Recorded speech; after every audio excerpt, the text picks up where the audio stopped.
Hey folks, Jimmy here, aka Palette of the Dead. Welcome back to the channel and welcome to the latest issue of good old Warhammer 40k Combat Patrol magazine. As per usual with all these videos, if you like them, hit that like button, subscribe if you haven't subscribed already, and of course, drop me a comment down below. I love hearing back from you guys. It goes a massive way to helping out this channel too. So, this week we are on issue 27 of good old Combat Patrol magazine. It's another Aeldari issue. It is part 1 of 3 of our Aeldari Windriders. So, these are pretty cool little kits. I do quite like these guys. So, there are some slight variations to builds if you really want to, but in all honesty, every sprue is identical. So, you do have some slight variation in torsos, and you have some slight variation with if you wanted to do the twin link shuriken catapult or different weapons and such like that. However, yeah, it's entirely up to you. The magazine will tell you to do 4 of one, 2 of the other. Yeah, it's up to you though. But otherwise, I mean, these are pretty cool. They're the speeder bikes for the Aeldari range. They are a flying unit, so they do come with these clear plastic flying stems. If you're into your basing, these aren't the best, and maybe getting some 32mm bases to 32mm maybe.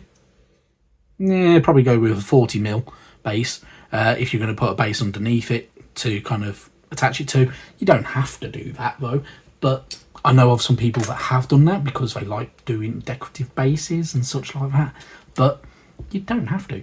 They're pretty good. I personally will be building these up, painting them up, getting them on the clear plastic flying stems, and then it will probably go with the rest of the Aeldari kits at some point.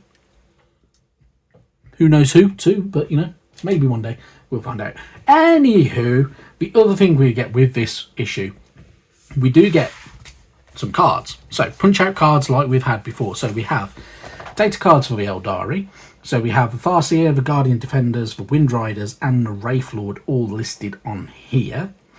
We do also get some good old stratagems and secondary objectives cards, and some of the terrain cards as well. And as you can tell by the 8-pointed star symbol on here, we also have some chaos. So we have the Dark Apostle, the Legionaries, the Havocs, and the Hellbrute, all data cards ready for when we get these minis from issue 30 onwards. So pretty cool stuff. So obviously keep them with your other data cards if you wish to. Anywho, going into the issue, obviously first off, we are actually greeted by a how to build guide. Now, all of these are almost identical units. So there are some slight variations on things like the top housing for the actual speeder bike itself, really. So there are some ever so slight variations there. There are some slight variations, as say, in the weapon. So you can go, the way the magazine wants you to have it is 4 of the twin link shuriken catapults and 2 of the scatter lasers. You don't have to do it like this if you do not want to. It is entirely up to you. You can go with 4 of the twin link shuriken catapults if you wanted to, or you can go as many of the scatter lasers as you want. Entirely up to you. Have a bit of fun with it and choose your way of doing it. There are some also slight variations on things like your torsos and heads as well. Obviously there are different sprue styles really for these minis. We've got 2 that are identical, so which can make obviously that if you wanted to, but yeah, entirely up to you. Pretty cool stuff, but yeah, not a lot of variation. Anywho, moving on from there, we're going to get some more techniques about painting. So all to do with relayering. Layering is a technique I must admit I use. So once you've applied a shade, going back over with a layer, but not going into them recesses, brings the mini back to having a bit of brightness and vibrancy and such like. So The way the magazine is getting you to do it, it's all about building up thin layers of paint to kind of bring it back to a full body of colour.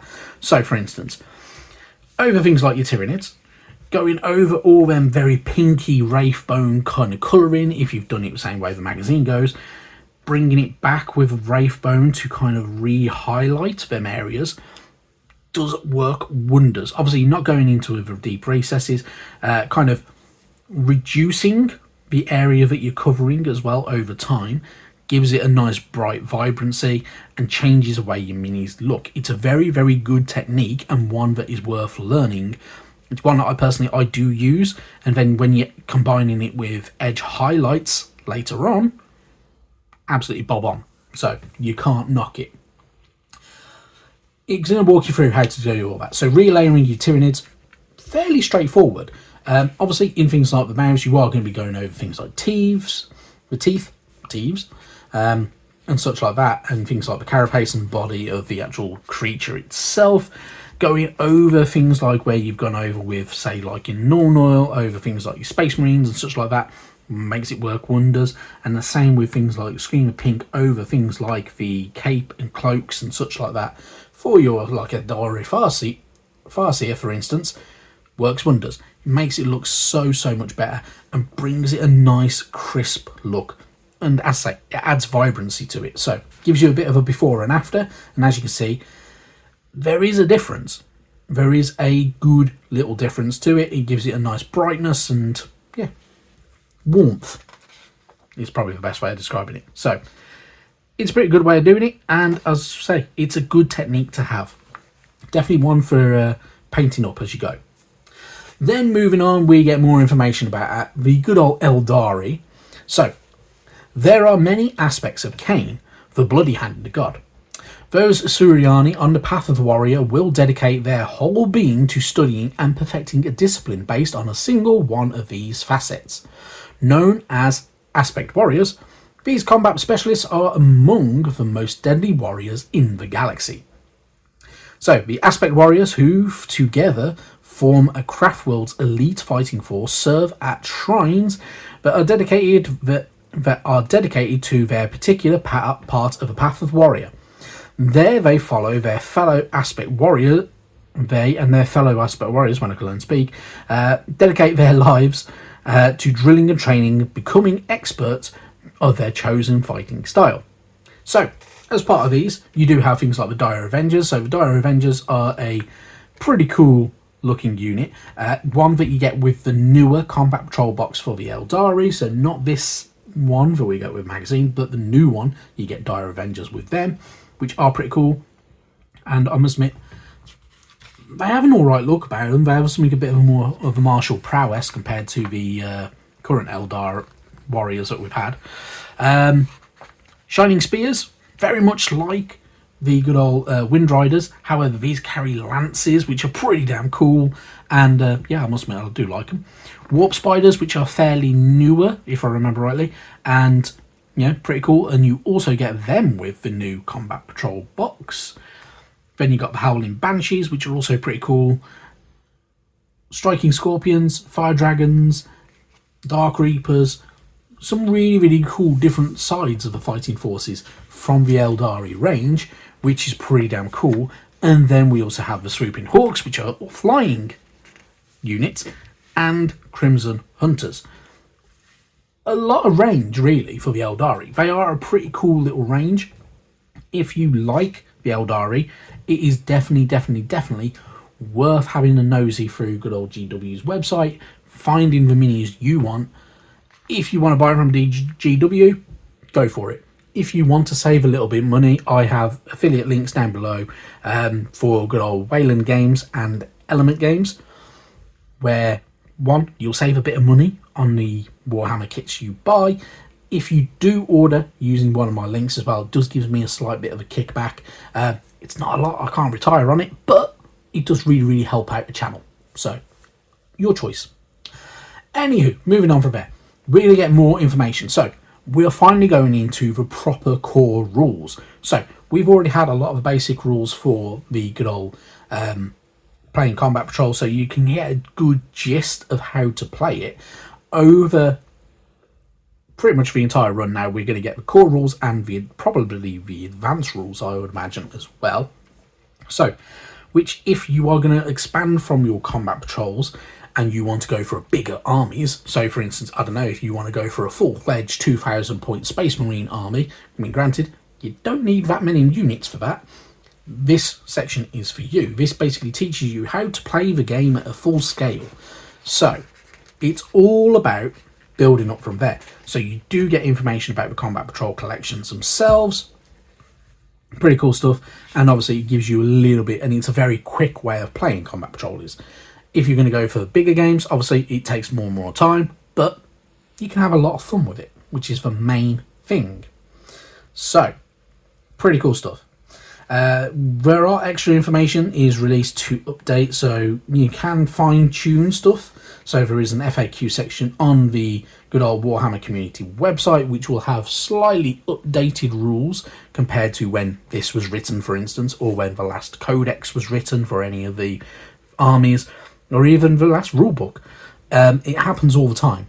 I'm not going to lie, it's frustrating that they rewrite the rules so often and in between editions, but it's all to do with balance. So it helps them tweak as they go. You get a bit more information about all of it, so you're going to get more and more and more as we go. So you're going to essentially get at least a 60-page in the end rulebook out of this. So it's all about going through there. So we also get information about the different strike forces as well. So our combat patrol, so we get a strike force Octavius, which is the combat patrol that we've already had with the magazine, obviously excluding the chaplain on bike. But that's pretty cool. Gives you a bit of information and breakdown of how that combat patrol is built. And yeah, everything for them.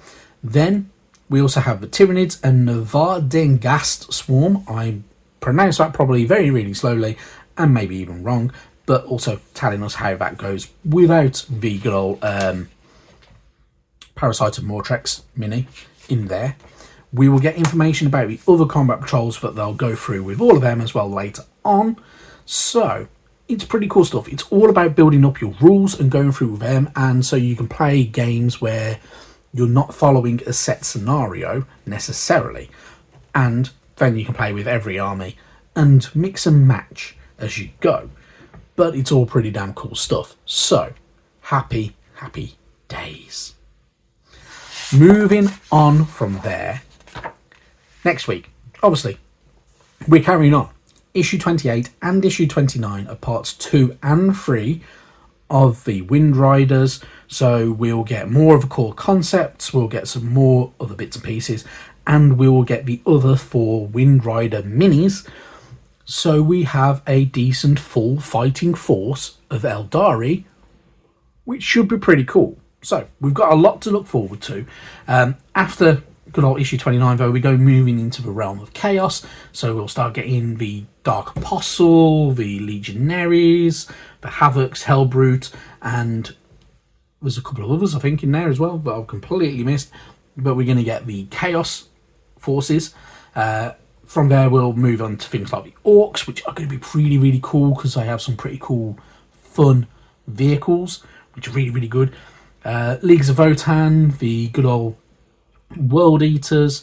We get the Astra Militarum as well. I think I'm missing something and I can't remember what it is. But yeah, we're going to get 9 in total. So 90 issues of pure Warhammer goodness. And yeah, should be really good fun. So once you've collected it all, obviously then you can pick out which army you prefer and expand on that army. Whether you're going to go down the route of Space Marines, Tyranids, whether you want an Aeldari army, whether you want a Leagues of Votan army, or if you want to just be the generic humans of the 41st millennium and you want to get yourself an Astra Militarum army, go for it. Have a bit of fun, but, you know, it's worth, if you're new to it, have a bit of a play with each different faction and decide from there which way you want to go. Which one appeals to you, which one you have more fun with, and more fits your play style. That's probably the best way I can describe it. Anyway, that is enough from me. Thank you very, very much for watching. And yeah, I'll see you sometime soon. Bye bye now.